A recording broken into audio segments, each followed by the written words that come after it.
Elle l'avait. Elle l'avait fui. Mais 5 ans plus tard, il était là, face à elle. Changement? Coupable? Rédempteur? Peut-on pardonner l'impardonnable? Peut-on aimer celui qui nous a détruits? Et si la haine n'était plus un fardeau, mais une prison?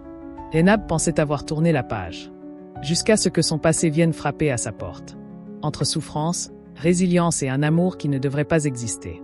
Son choix changera tout. Es-tu prêt, à découvrir cette histoire bouleversante? Le campus fourmillait de vie en cette fin d'après-midi.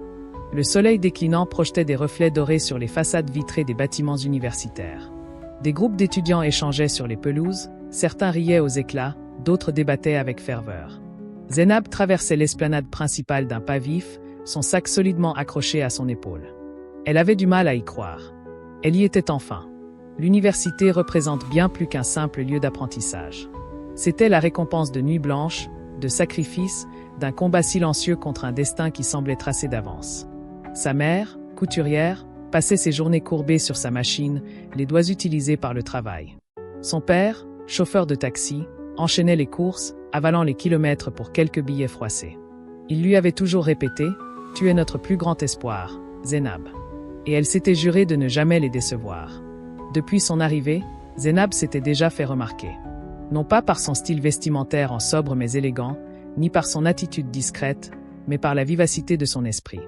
Dans l'amphithéâtre bondé, elle ne parlait jamais pour combler le silence.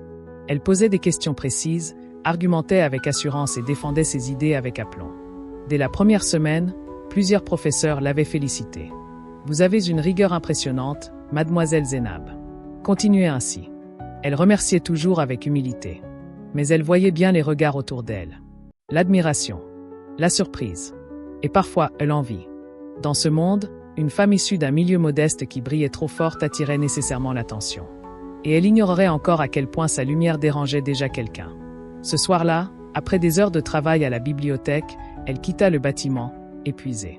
Le ciel s'embrasait de teintes pourpres et les réverbères s'allumaient un à un. Elle passe la porte et s'arrête net.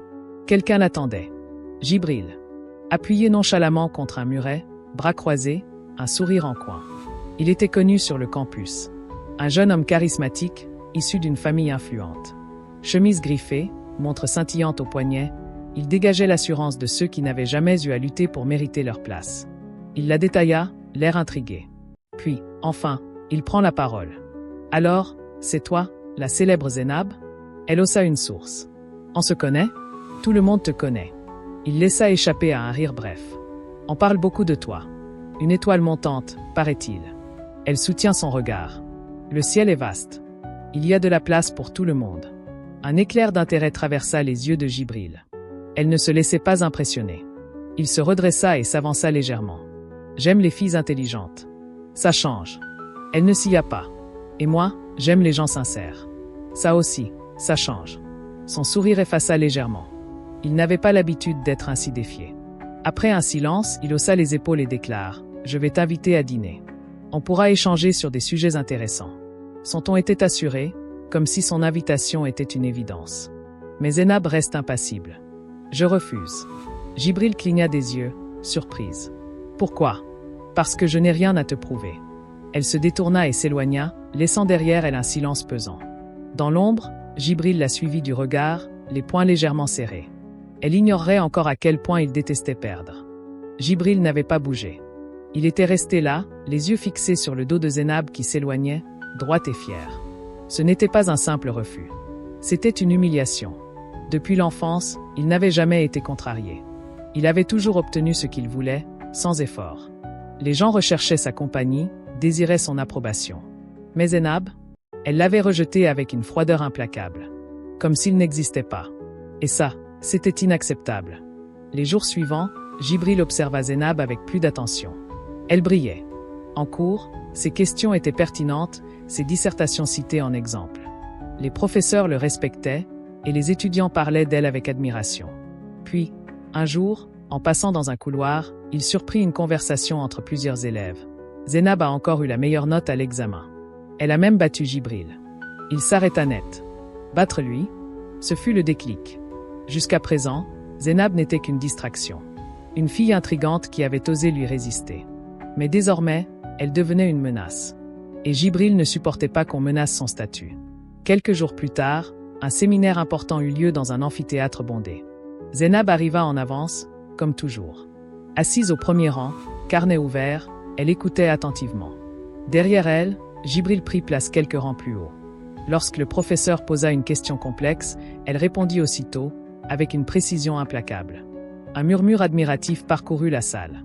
Jibril se tourna vers son ami, un sourire narquois aux lèvres. « Regarde-moi cette prétentieuse. » Puis, assez fort pour être entendu, il ajouta, « On dirait une machine programmée pour réciter des livres. » Elle sait tout, mais elle oublie d'être une femme. Des rires étouffés s'élevèrent. Zeinab, qui prenait des notes, s'arrêta net. Elle leva lentement la tête et croisa son regard. Jibril souriait. Mais au lieu de détourner les yeux, elle le fixe avec calme et répondit. « Et toi, Jibril, tu devrais apprendre à écouter avant de juger. » Un silence glacé tomba sur l'assemblée. Jibril perdit son sourire. Elle l'avait encore remis à sa place. Mais il n'avait pas dit son dernier mot. S'il ne pouvait l'atteindre intellectuellement, il devait changer de tactique. Il commença à semer des rumeurs. D'abord subtiles. Juste quelques insinuations. Elle se croit supérieure aux autres. Elle est arrogante. Tu savais qu'elle avait ignoré un professeur après un cours, oubliant de préciser qu'elle était pressée ce jour-là. Peu à peu, certains commencèrent à douter. Un matin, en traversant le campus, Zeinab surprit une conversation entre deux étudiantes qu'elle connaissait à peine. Zeinab, PFF, elle veut juste se faire remarquer. Ouais, elle se prend pour mieux que nous. Un pincement au cœur. Mais elle ne laissa rien paraître. Elle garda la tête haute. Un soir, en quittant la bibliothèque, elle aperçut Jibril, appuyé contre un mur, exactement au même endroit que la première fois. Il lui bloqua le passage, sourire en coin. Toujours aussi sérieuse, Zeinab. Tu ne te fatigues jamais? Elle soupira, lasse. Pourquoi tu es là, Jibril? Il haussa les épaules. Je me demandais, jusqu'où peux-tu aller avant de craquer? Elle fronça les sourcils. Qu'est-ce que ça veut dire? Il fit un pas vers elle, réduisant la distance entre eux. Tu es forte, indépendante. Mais que se passerait-il si quelqu'un décidait de te faire tomber? Un frisson désagréable parcourut Zeinab. Elle le fixe. Cette fois, elle vit quelque chose de sombre dans son regard. Un avertissement. Ou une promesse. Elle ignorait encore jusqu'où Jibril était prêt à aller. Mais lui, il avait pris sa décision. Il allait la briser. La grande salle de l'université resplendissait sous les projecteurs, éclairée par les lustres suspendus au plafond. Ce soir-là, une réception prestigieuse était organisée en l'honneur des meilleurs étudiants de l'année. Les conversations s'entremêlaient au tintement des verres, tandis que la musique douce flottait dans l'air. Zeinab avait hésité à venir. Elle n'appréciait pas ces événements mondains. Mais son professeur de droit constitutionnel lui avait précisé un sourire après le cours et murmuré « C'est le plus important, Zeinab. Ce sont ces soirées qui oublient les dirigeants de demain. » Alors, elle était là, vêtue d'une robe sobre mais élégante, ses cheveux noués en une tresse simple. Elle se tenait légèrement en retrait, un verre de jus à la main, discutant avec un groupe d'étudiants. Elle ignorait encore que le piège était déjà en place. De l'autre côté de la salle, Jibril l'observait. Depuis des semaines, il peaufinait son plan. L'humiliation publique n'avait pas suffi. Les rumeurs non plus. Zeinab restait inébranlable. Alors, il avait compris. S'il ne pouvait pas la briser mentalement, il la détruirait autrement. Il attire un sourire coupé sur le plateau d'un serveur et s'approche d'elle, son charmeur figé comme un masque. « Félicitations, Zeinab. Tu mérites de ta place ici. » Elle tourne la tête et le fixa sans exprimer la moindre émotion. « Quel jeu comptes-tu jouer cette fois ?» Il rit doucement. « Aucun jeu. Juste un rêve. » Elle haussa un sourcil. « Une trêve. » Il hocha la tête et lui tendit une coupe. Elle hésite une fraction de seconde. Une alarme silencieuse résonne en elle. Mais il y avait du monde autour. Que risquait-elle? Elle prend le coupé. Le liquide était sucré, agréable sur la langue. Elle ne perçut pas la légère amertume qui suivit. Une demi-heure plus tard, tout devient étrange. Zeinab cligna des yeux. La salle tanguait légèrement. Les voix autour d'elle résonnaient de manière distante, étouffée. Son corps semblait plus lourd. Elle passe une main sur son front. Pourquoi se sentait-elle si faible? Elle inspire profondément et se dirigea vers la sortie, espérant que l'air frais lui remettrait les idées en place. Elle gravit l'escalier du bâtiment principal et atteint un couloir plus calme. Mais elle n'était pas seule. Derrière elle, Jibril et un de ses amis suivaient discrètement. Lorsqu'elle ouvre la porte d'une petite salle de repos, il glisse derrière elle avant qu'elle puisse ne refermer. Le verrou claqua. Zeinab se retourne, le souffle court, ses pensées embrouillées. Jibril. Qu'est-ce que tu fais? Il s'approche lentement. Tu as l'air fatigué. Elle recula, son dos heurtant le mur. Laisse-moi sortir. Il secoue la tête en souriant. Calme-toi. Je veux juste un souvenir. Il sort son téléphone. Une panique glaciale s'empara d'elle. Le flash illumine la pièce. Elle voulait bouger, mais son corps ne répondait plus. Arrête, murmura-t-elle, la voix tremblante. Il s'accumule à côté d'elle, ses yeux brillant d'une lueur froide. Tu as toujours voulu être parfait. Admiré. Intouchable. Il se rapproche de son visage du sien. Mais tu as oublié une chose, tout le monde a une faiblesse. Il lève son téléphone. Et maintenant, j'ai la tienne. Les larmes brouillèrent la vue de Zénab. Une peur viscérale lui tordit l'estomac. Puis, lentement, l'inconscience l'emporta. Lorsqu'elle ouvrait les yeux, elle était dans sa chambre universitaire. La lumière du matin filtre à travers les rideaux. Son corps était engourdi. Sa gorge est sèche. Son téléphone vibre. Jolie soirée, non? J'ai des souvenirs à partager avec toi. On en parle? Ses doigts tremblants déverrouillèrent l'écran. Une photo est apparue. Elle, endormie. Son corps exposé, vulnérable. Son souffle se coupe. Sois sage, Zénab. Sinon, cette photo ne t'appartiendra bientôt plus. Le silence pesait lourd dans la chambre universitaire de Zénab. Allongée sur son lit, elle fixait son téléphone d'un regard vide. L'écran affichait un message qu'elle reliait encore et encore, sans parvenir à en assimiler pleinement l'horreur. Jolie soirée, non? J'ai des souvenirs à partager avec toi. On en parle? Ses doigts tremblants appuyèrent sur l'image. La photo s'ouvre. Son cœur se serra si violemment qu'elle crut un instant qu'il allait s'arrêter. C'était elle, allongée dans une pièce faiblement éclairée. Son corps est vulnérable. Sa robe légèrement remontée, exposant sa peau. L'angoisse l'engloutit comme une vague suffocante. Elle lâcha son téléphone et bondit hors du lit, ses jambes vacillantes sous son propre poids. Elle se précipita vers le lavabo et vomit. Ses mains agrippèrent le rebord du meuble avec une telle force que ses joints blanchirent. Comment était-elle rentrée? Elle tenta de fouiller sa mémoire, mais tout était flou. Le dernier souvenir qu'elle avait, la salle de repos. Jibril. Son téléphone. Le flash. Puis le vide. Son téléphone vibre à nouveau. Sois sage, Zénab. Sinon, cette photo n'apparaîtra bientôt plus qu'à toi. Un vertige la prise. Ses mains tremblaient si fort qu'elle dut s'asseoir au sol, le souffle court, l'air lui manquant. C'était un cauchemar. Non. C'était pire. C'était réel. Un autre message est apparu. On se voit ce soir. Même endroit. Viens seule. Elle ferma les yeux, les larmes coulant sur ses joues. Zénab cessa d'aller en cours. Elle se cloîtra dans sa chambre, incapable d'affronter le monde extérieur. Elle ignore les appels de sa mère. Refus d'ouvrir la porte quand ses camarades frappaient. Elle ne mangeait presque plus. Regarder son téléphone lui donne la nausée. Elle était piégée. Si elle parlait, il détruirait sa réputation. Si elle se taisait, elle devenait sa proie. Que pouvait-elle faire? Les messages se succédèrent. Pourquoi m'ignores-tu? Tu sais que je déteste attendre. Ne me force pas à faire quelque chose que tu regretteras. Le dernier message était accompagné d'un aperçu vidéo. Son estomac se tordit violemment. Elle ne voulait pas regarder. Mais elle le fit quand même. Elle attend une lecture. L'image tremblante s'affiche. Elle, toujours endormie. Un angle différent. Un zoom plus intime. Son corps exposé sous un regard qui n'aurait jamais dû l'observer ainsi. Un cri silencieux s'étrangle dans sa gorge. Elle jeta son téléphone sur le sol et recula jusqu'au mur, haletante. Il pouvait tout détruire. Et il le ferait si elle ne cédait pas. Comme un automate, elle marche vers le lieu indiqué. Elle n'avait pas d'autre choix. Devant l'immeuble, elle hésite. Elle voulait fuir. Mais j'ai peur de la paralysie. Il était tout diffuseur. Un message s'affiche. Entre. Elle inspire profondément, les jambes flageolantes. Et elle pousse la porte. Un long couloir. Un ascenseur qui monte lentement. Lorsque les portes s'ouvrant, Jibril était là, debout dans l'entrée de son appartement. Il l'examine longuement. Puis un sourire en coin étira ses lèvres. Entre, Zénab. Sa voix était douce. Trop doux. Elle franchit le seuil. Il renvoie la porte derrière elle. Le verrou cliqua. Elle se retourna brusquement, mais il était déjà face à elle. Ses yeux sombres la fixaient, brillant d'un éclat indéchiffrable. « Pourquoi tu me fais ça ?» demanda-t-elle d'une voix brisée. Il soupira, caressa lentement son propre poignet, réfléchissant. « Parce que tu m'as défié. » Elle déglutit, reculant d'un pas. Mais il la suit. « Parce que tu as cru pouvoir m'échapper. » Sa respiration se fit saccader. « S'il te plaît, Jibril. » Il leva une main et effleura une mèche de ses cheveux. S'il te plaît? Il rit doucement. Zainab, je t'ai laissé tellement d'occasions d'être raisonnable. Elle secoue la tête. Tu ne peux pas me forcer. Son sourire s'effaça. Ses yeux s'assombrissent. Je ne force jamais. Il sort son téléphone, ouvre la vidéo et la lui montre. L'image se figea sur un moment intime, volé, cruel.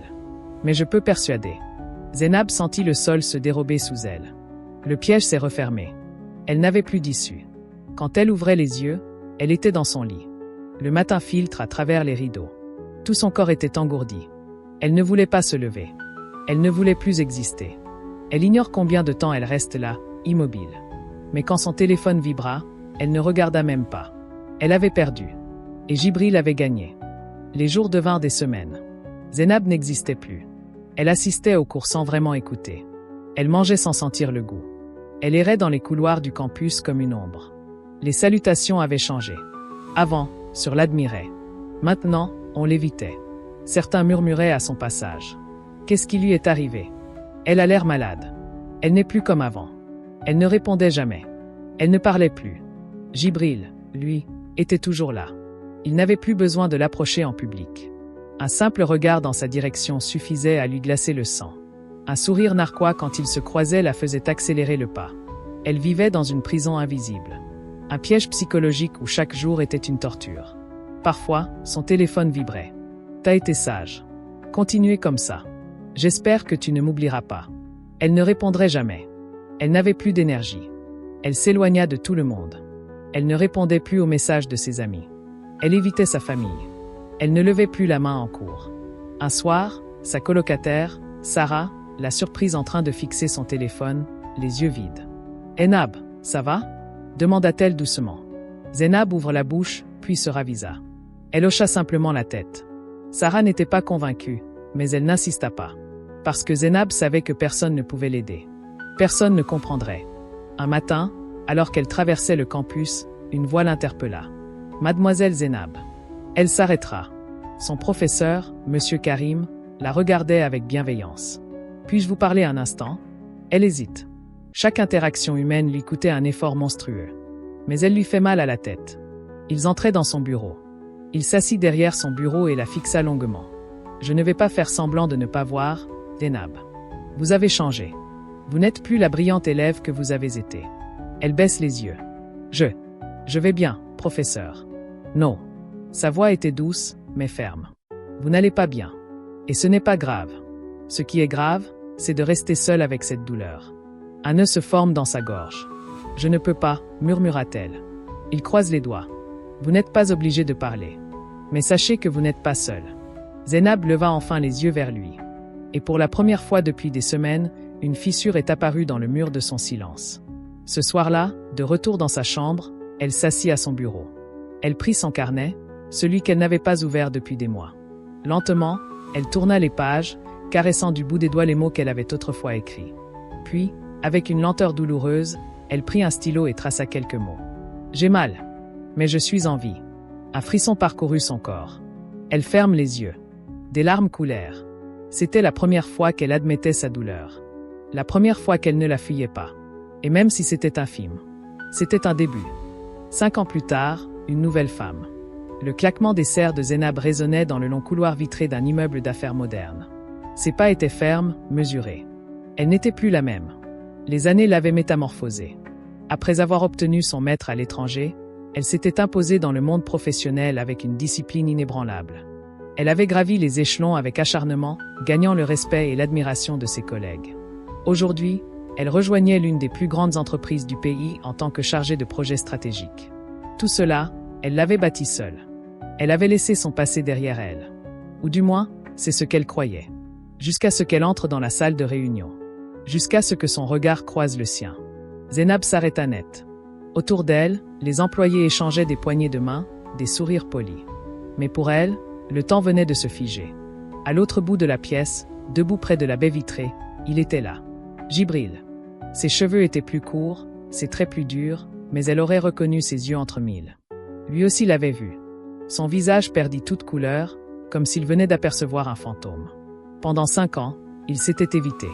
Pendant 5 ans, ils avaient appris à respirer sans l'ombre de l'autre. Mais le destin venait de les enfermer dans la même pièce. Zeinab ressent un mélange brutal de colère et de peur. Elle détournait les yeux, l'ignorant.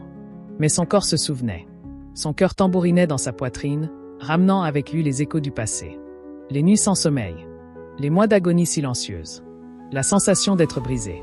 Elle inspire profondément, forçant son esprit à rester ici et maintenant. Elle n'était plus cette Zeinab. Et il ne méritait pas de savoir qu'il pouvait encore l'atteindre. Les minutes s'écoulèrent. Les discussions professionnelles commencent. Mais tout en elle était en alerte. Elle sentait son regard peser sur elle. Elle le sentait tendu. Il ne parlait pas. Il ne bougeait presque pas. Djibril, lui, était prisonnier d'une tempête intérieure. Il ne s'attendait pas à la revoir. Et surtout, pas comme ça. Elle était méconnaissable. Élégante. Forte. Intouchable. Le contraste avec la jeune femme qui l'avait brisé le hanta. Il sent une douleur aigre lui broyer la poitrine. Il voulait lui parler. Mais que pouvait-il dire? Quand la réunion prend fin, Zeinab se leva aussitôt. Elle voulait fuir. Mais alors qu'elle quittait le bâtiment, une voix l'arrêta. Zeinab, assiste. Cette voix. Elle s'immobilisa, ferma les yeux une seconde. Puis se reviendra lentement. Djibril se tenait là, l'expression troublée. Il n'avait plus rien du garçon arrogant d'autrefois. Son costume impeccable ne masquait pas la tension dans ses épaules, ni la culpabilité dans son regard. Je ne savais pas que tu travaillais ici. Elle le fixe. Son cœur cognait, mais elle ne laissa rien paraître. Sa voix était glaciale. Si j'avais su que tu étais là, moi non plus, je ne serais pas venu. Djibril recula légèrement. Elle allait partir. Mais la baleine murmure. Zeinab, j'ai changé. Elle s'arrêtera. Puis rit. Sans joie. Ses yeux plongèrent dans les siens, durs comme l'acier. Les monstres ne changent pas. Elle le laissa là. Seul. Avec le poids de ses fautes. Et pour la première fois, c'était lui qui avait peur. Djibril reste figé sur place, le regard perdu dans le vide. Zeinab avait disparu dans la foule du hall, le laissant seul face à son propre passé. Son cœur battait vite, trop vite. L'étouffement le gagnait. Pendant 5 ans, il avait cru que le temps s'effacerait tout. Mais en une fraction de seconde, il comprit que certaines blessures ne guériraient jamais. Il prend une grande inspiration et s'éloigna lentement vers son bureau. Il devait reprendre le contrôle. Derrière son bureau, il passe une main sur son visage, exaspéré par son propre trouble. Il se sentait faible, coupable. Vente. Il a ouvert un tiroir, en sortant un carnet qu'il n'avait pas touché depuis longtemps. Un vieux carnet utilisé, aux pages jaunies, où il avait griffonné ses pensées les plus sombres au fil des années. Il hésite, puis se force à l'ouvrir. Et là, face à l'encre noire du passé, il relut ce qu'il avait écrit des années auparavant. Elle me résiste. C'est frustrant. Pourquoi elle, alors que toutes les autres cèdent? Elle se croit intouchable. Je vais lui montrer que personne ne l'est. J'ai gagné. Mais alors pourquoi ce vide? Sa respiration est devenue plus lourde. Il voulait vomir. À l'époque, il n'avait pas compris. Pas compris l'ampleur de ses actes.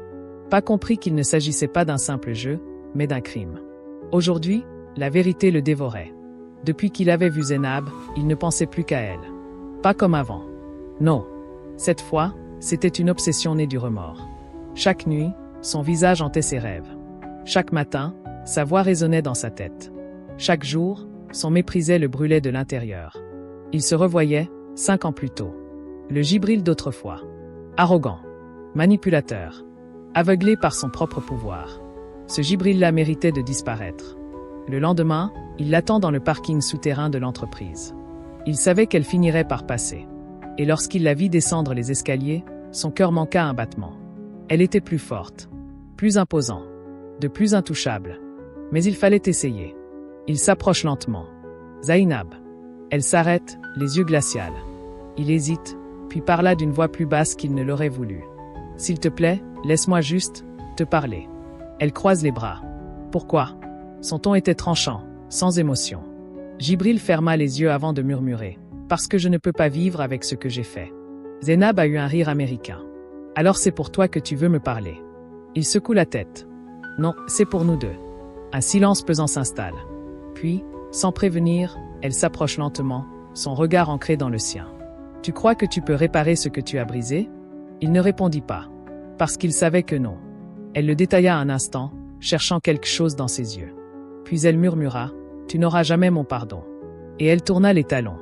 Djibril reste là, immobile, vidé. Et pour la première fois, Il comprit qu'il ne méritait peut-être pas d'être pardonné. Zeinab referma la porte de son appartement dans un silence oppressant. Ses doigts restent croustillants sur la poignée. Son cœur battait trop vite. Elle ferme les yeux et inspire profondément, mais rien n'apaise le tumulte en elle. Les mots de Jibril résonnaient encore. « Je ne peux pas vivre avec ce que j'ai fait. » Elle rouvrit brusquement les yeux, serrant la tête. Non. Il n'avait pas le droit d'imposer sa culpabilité sur ses épaules. Ce n'était pas son fardeau. Alors pourquoi tremblait-elle ? Pourquoi sentait-elle ce feu ardent raviver des drames qu'elle croyait refermés ?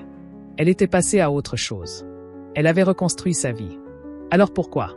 Pourquoi ce passé refusait-il de mourir ? Elle s'installa sur son lit, les genoux répondirent contre elle. Elle tente de lire, de regarder un film, de fermer les yeux et chasser ses pensées envahissantes. Mais le poison du doute s'infiltrait en elle, insidieux. Et alors, sans réfléchir, elle attrapa son carnet. Elle l'ouvre sur une page vierge, prend un stylo et, dans un souffle, elle écrit « Pourquoi suis-je toujours prisonnière ?» Elle s'arrêta, fixant les mots comme s'ils appartenaient à une autre. Prisonnière. Elle enlaça ses bras autour d'elle, un frisson la traversant. Jibril n'avait plus aucun pouvoir sur elle. Alors pourquoi son ombre lui colletait-elle encore à la peau ?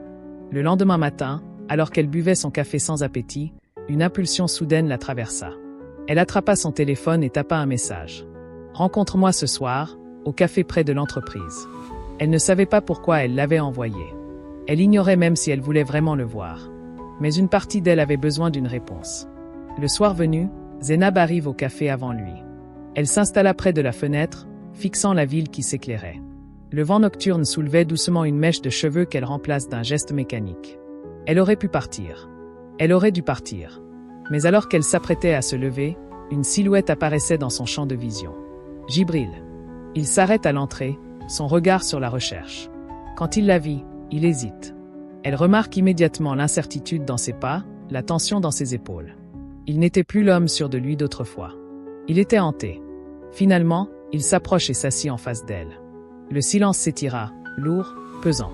Puis, elle planta son regard dans le sien. « Pourquoi tu veux mon pardon ?» Jibril redressa la tête, pris au dépourvu. Il réfléchit un instant avant de répondre, sa voix plus rauque qu'il ne l'aurait voulu. « Parce que je ne peux pas continuer à vivre avec ça. » Zeinab a coupé un ricanement américain. « Donc c'est pour toi. » Il ouvre la bouche, puis la referma, réalisant qu'elle avait raison. Il passe une main nerveuse dans ses cheveux et murmura « Non, c'est pour nous deux. » Elle croise les bras. « Nous deux. » Elle haussa un sourcil. « Il n'y a jamais eu de nous deux. » Jibril serre la mâchoire. « Je sais. » Un silence. Long. Puis, d'une voix plus douce, il ajoute « J'ai passé 5 ans à essayer de croire que j'étais un autre homme. Mais aujourd'hui, je réalise que je peux changer autant que je veux. » Il pose ses mains sur la table, paumes ouvertes, comme une confession silencieuse. « Mais toi seul peux me dire si ce changement a un sens. » Elle le fixa, son cœur se serrant. Que devait-elle faire ? Zeinab inspire profondément, son regard se perdant sur les lumières de la ville. Puis, lentement, elle murmura « Je ne sais pas si je pourrai te pardonner un jour. » Elle sentit son souffle se couper, comme si ces mots lui brûlaient la gorge. Mais Jibril, lui, hocha simplement la tête. « Et je ne t'en voudrais pas si tu ne le faisais jamais. » Elle ne répondit pas. Elle n'avait pas encore pris sa décision. Mais pour la première fois, elle comprit que la haine qu'elle avait portée toutes ces années l'empêchait aussi d'avancer. Et ce soir-là, en quittant le café, elle se sent étrangement plus légère. Zeinab se réveilla épuisée, comme si le poids de la veille l'écrasait encore. Sa rencontre avec Jibril avait ravivé des émotions qu'elle croyait éteintes. Elle avait pensé pouvoir le haïr éternellement. Mais la haine, elle le comprenait maintenant, était un fardeau bien trop lourd à porter. Elle se leva, enfila son tailleur et se prépare pour une nouvelle journée au bureau. Le passé appartenait au passé. Elle ne devait plus lui laisser de place dans sa vie. C'est ce qu'elle se répéta en bouclant son sac. C'est ce qu'elle se répéta jusqu'à ce qu'elle la voie à nouveau. Les semaines passèrent. Zeinab et Jibril cohabitaient. Ils travaillaient ensemble sur certains projets, mais sans jamais chercher à se rapprocher plus que nécessaire. Cependant, quelque chose avait changé. Il ne cherchait plus son regard. Il ne tentait plus de forcer une conversation. Il n'imposait plus sa présence. Et c'était précisément cette distance qui commençait à l'intriguer. Car elle observait. Elle voyait la manière dont il interagissait avec les autres. Elle voyait qu'il n'était plus cet homme dominant, avide de contrôle. Elle n'arrivait pas à comprendre ce qui avait provoqué ce changement. Mais une question s'impose peu à peu. Était-il vraiment capable de devenir un autre homme ? Un soir, Après une longue journée de travail, une panne d'électricité plongea l'immeuble dans l'obscurité. Les employés quittèrent progressivement les bureaux, mais Zeinab décida d'attendre dans le hall, préférant éviter l'ascenseur en pleine panne. Elle s'installe sur une banquette et sort son téléphone. Quelques minutes plus tard, une silhouette s'assit à quelques mètres d'elle. Jibril. Elle sentit immédiatement la tension dans l'air. Mais il ne dit rien. Lui aussi attendait, patient. Finalement, après de longues minutes de silence, elle brisa la glace. « Tu n'as pas peur du noir ?» Il esquissa un léger sourire, un sourire fatigué. « J'ai peur de bien d'autres choses. » Elle tourne la tête vers lui, intriguée. Jibril prend une inspiration et fixe le sol. « J'ai peur de ce que j'ai été. » Zeinab sentit son cœur se serrer. Elle n'a répondu pas tout de suite. Mais dans ce silence, elle comprit quelque chose. Pendant des années, elle avait cru être la seule à porter le poids du passé. Mais Jibril était hanté, lui aussi. Elle m'inspire profondément. Puis, contre toute attente, elle parle. « Je ne sais pas si je pourrais te pardonner un jour. » Jibril relève la tête. Il ne dit rien. Il attendait. Elle continue, sa voix plus douce, presque incertaine. « Mais, je ne veux plus être définie par ce que tu m'as fait. » Jibril hocha lentement la tête, comme s'il comprenait. Puis, d'une voix rauque, il murmura. « Alors laisse-moi te prouver que je ne suis plus cet homme. » Elle le fixera longuement. Puis, doucement, elle répondit. « Ne fais pas ça pour moi. Fais-le pour toi. » Un silence. Puis les lumières se rallumèrent brusquement, les ramant à la réalité. Zeinab se leva la première, sans se retourner. Mais dans sa poitrine, quelque chose venait de se fissurer. Et pour la première fois, ce n'était pas de la douleur. Les jours devinrent des mois. Zeinab et Jibril apprennent à coexister. Leur relation évolua lentement. Sans précipitation. Sans forcer. D'abord dans un respect mutuel. Puis en une étrange forme de complicité silencieuse. Puis en quelque chose d'indéfinissable. Quelqu'un a choisi qui aurait été inconcevable autrefois. Un jour, alors qu'ils travaillaient ensemble sur un dossier important, Jibril laissa échapper un rire léger en relisant un contrat mal rédigé. Zeinab, concentrée, leva les yeux vers lui. « Qu'est-ce qui est drôle ?» demanda-t-elle en arquant un source. Il secoue la tête, amusé. « Rien. Juste que... » Il marque une pause avant de souffler. « Je crois que c'est la première fois que je me sens aussi bien depuis longtemps. » Elle le fixera un instant. Puis détourna le regard, le cœur battant. Elle avait peur. Peut-on aimer quelqu'un qui nous a détruits autrefois? Peut-on reconstruire sur des ruines? Peut-on oublier l'impardonnable? Non. L'oubli n'existait pas. Mais peut-être qu'autre chose était possible. Un soir, alors qu'il quittait l'entreprise, Jibril la retint doucement par le poignet. Elle se tendit immédiatement. Il le remarque et lâcha prise, baissant les yeux, honteux. « Pardon, souffla-t-il. Je voulais juste parler. » Elle croisa les bras, méfiante. « Parler de quoi? » Il m'inspire. « De nous. » Elle ne répondit rien. Alors la suite, je sais que je t'ai détruite. Il serre les poings. Et je sais que je ne mérite ni ton pardon, ni même ta présence. Zeinab serra la mâchoire. Elle aurait voulu être insensible. Mais elle voyait la sincérité dans ses yeux. Et cela la déstabilisait plus que tout. « Pourquoi moi, Jibril ?» soufflait-elle. Il avait un sourire triste. « Parce que tu es la seule qui m'a réellement fait face. » Son regard s'assombrit. « Parce que je suis tombé amoureux de la femme que j'ai essayé de briser. » Zeinab envoie une onde de choc traverser son corps. Elle voulait fuir. Elle avait envie de crier. Mais au lieu de ça, elle reste là, face à lui, face à eux. Les mois suivants furent étranges. Il ne parlait pas de ce qui s'était dit ce soir-là. Mais il le savait. L'amour, c'est un poison quand il est mal dirigé. Mais c'est aussi un remède. Et Jibril avait changé. Pas en un jour. Pas par miracle. Mais parce qu'il avait fait face à ses erreurs. Parce qu'il avait choisi de devenir un homme meilleur. Zeinab, elle, avait fini par accepter que sa haine la détruirait autant que lui l'avait détruite autrefois. Et un matin, sans prévention, elle fit son choix. Des années plus tard, ils se marièrent. Ce ne fut pas un mariage parfait. Ce ne fut pas un conte de fées. Mais ce fut leur vérité. Une histoire de transformation. De la résilience. De pardon, ou peut-être juste d'acceptation. Et un jour, alors qu'ils regardaient la mer, assis sur le sable, Zeinab murmura. « Je ne t'ai jamais pardonné pour ce que tu m'as fait. » Jibril baissa la tête, son visage fermé. Mais elle continue. « Mais aujourd'hui, je choisis d'être heureux. » Il ferme les yeux, un souffle tremblant échappant à ses lèvres. Et c'était suffisant. La vie ne nous épargne pas toujours. Parfois, nous traversons des épreuves qui nous brisent, volent notre lumière et nous laissent seuls face à nos blessures. Mais ce n'est pas la fin de l'histoire. Zeinab a souffert, mais elle a choisi de ne pas laisser son passé dicter son avenir.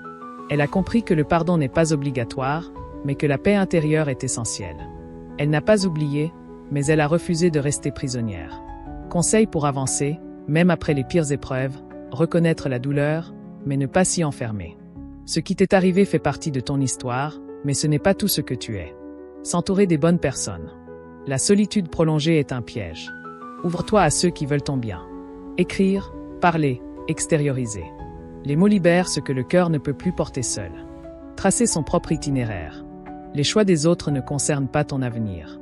Toi seul décides de la personne que tu veux devenir. Ne pas attendre de validation.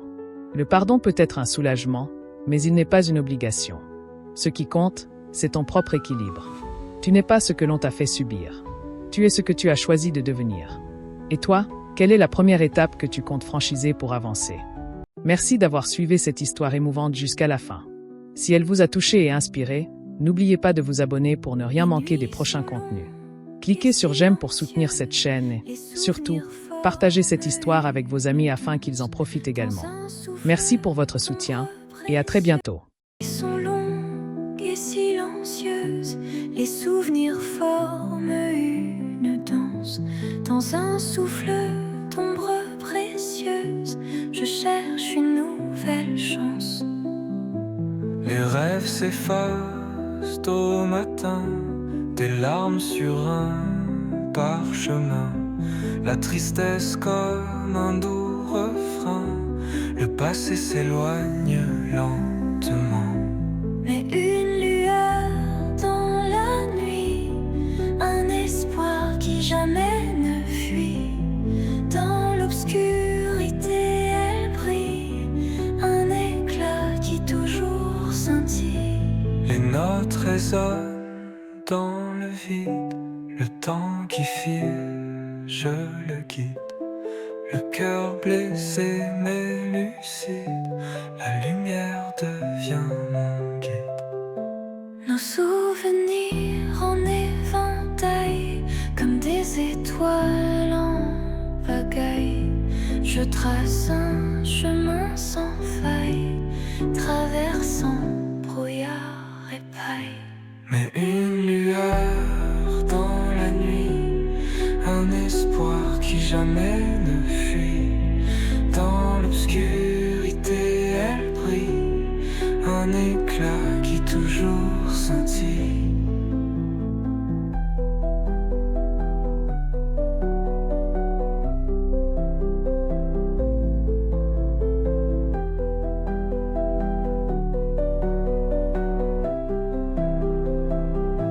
Mais une lueur dans la nuit, un espoir qui jamais ne fuit.